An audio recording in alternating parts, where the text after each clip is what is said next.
បន្ទាប់ពីយើងឡើងអ្នកតាហើយមកដល់ផ្ទះសិស្សគុណទាំងអស់តែងតែមក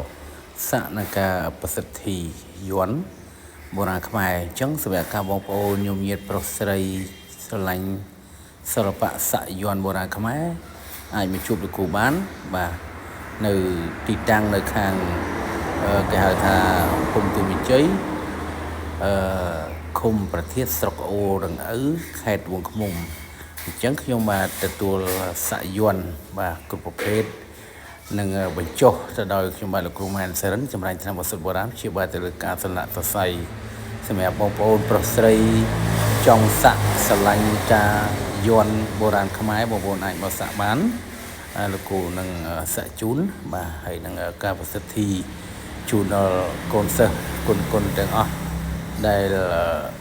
ខាងរកស៊ីខាងកាពីអញ្ចឹងណាបងប្អូនហ្នឹងហើយសម្រាប់ការបងប្អូនញោមញាតត្រូវការស្រឡាញ់សាក់យ័ន្តបងប្អូនអាចដំណើរត្រង់បានបាទអរគុណ